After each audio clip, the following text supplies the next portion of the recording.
Details చూస్తే కస్టడీలో కవిత విచారణకు సహకరించలేదని సిబిఐ తెలిపింది. శరత్ చంద్ర నుంచి తీసుకున్న నగదుపై ప్రశ్నించామని, లేని భూమిని విక్రయించిన విషయంపై జవాబు చెప్పలేదన్నారు. మాగుంట శ్రీనివాసులు, బుచ్చిబాబు, విజయ్ నాయర్ శరత్ చంద్రారెడ్డితో జరిగిన సమావేశాలపై ప్రశ్నించినట్లు సిబిఐ అధికారులు తెలిపారు. విచారణలో తప్పుదోవ పట్టించేలా కవిత సమాధానాలు ఇచ్చారని వెల్లడించారు. సాక్షులను కవిత ప్రభావితం చేయగలరని, ఆధారాలు ధ్వంసం చేసే అవకాశం ఉందని, అందుకే జ్యుడిషియల్ రిమాండ్ విధించారని కోరామని సిబిఐ అధికారులు తెలిపారు.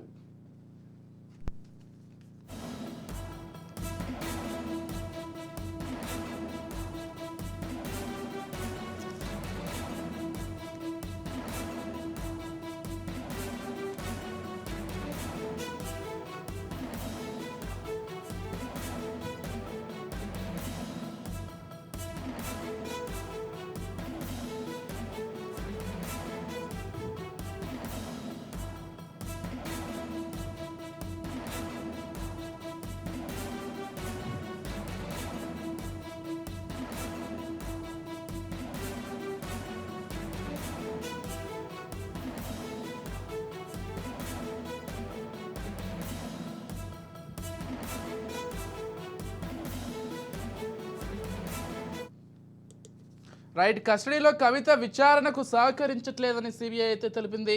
శరత్ చంద్ర నుంచి తీసుకున్న నగదుపై ప్రశ్నించామని, లేని భూమి విక్రయించిన విషయంపై కూడా ప్రశ్నించినప్పటికీ జవాబు చెప్పలేదంటూ అయితే సిబిఐ విచారణలో తేల్చినట్లుగా తెలుస్తోంది. మొత్తంగా విచారణని తప్పుదో పట్టించేలా కవిత సమాధానాలు ఇచ్చారని, సాక్షులను కూడా ప్రభావితం చేసే అవకాశం ఉన్నట్లుగా కూడా మనకు సమాచారం అందుతోంది. అంటే సిబిఐ అయితే ఈ మొత్తం అంశాలను కూడా కోర్టుకు వివరించింది. మొత్తంగా ఇదే అంశానికి సంబంధించి పూర్తి డీటెయిల్స్ అందించడానికి మా crime bureau chief Inna Reddy phone ద్వారా సిద్ధంగా ఉన్నారు. చెప్పండి ఇన్నారెడ్డి. విజయ్, కవిత కస్టడీ విచారణ సహకరించలేని చెప్పిన కూడా సిబిఐ చాలా స్పష్టంగా కోర్టు తెలిపింది. అలాగే దీంట్లో మనం ప్రధానంగా గమనిస్తే శరత్ చంద్ర నుంచి తీసుకున్న నగదు మీద ప్రశ్నించాము. అలాగనే లేని భూమిని విక్రయించిన విషయం మీద కూడా ఆమెను అడిగినప్పుడు మాగుంట శ్రీనివాసులు, బుచ్చిబాబు, అలాగనే విజయ్ నాయరు, చంద్రారెడ్డి జరిగిన సమావేశంలో కూడా ప్రశ్నించారు. కానీ ఎక్కడ కూడా దేనికి కూడా సరైన సమాధానం చెప్పకుండా తప్పుదో పట్టించేలా సమాధానాలు ఇచ్చింది అని చెప్పని కూడా ఆ విచారణలో ఆమె సరిగా స్పందించలేదు. దీంట్లో ఎప్పుడైతే మాగుంట శ్రీనివాసులు కావచ్చు, బుచ్చిబాబు కావచ్చు, విజయ్ నాయర్, చంద్రారెడ్డి కలిపి వీళ్ళందరూ కూడా ఒక హోటల్లో సమావేశమయ్యారు. దానికి సంబంధించిన సీసీ కెమెరా విజువల్స్ టైం తో సహా అడిగినప్పుడు కూడా సరైన సమాధానం చెప్పలేదు.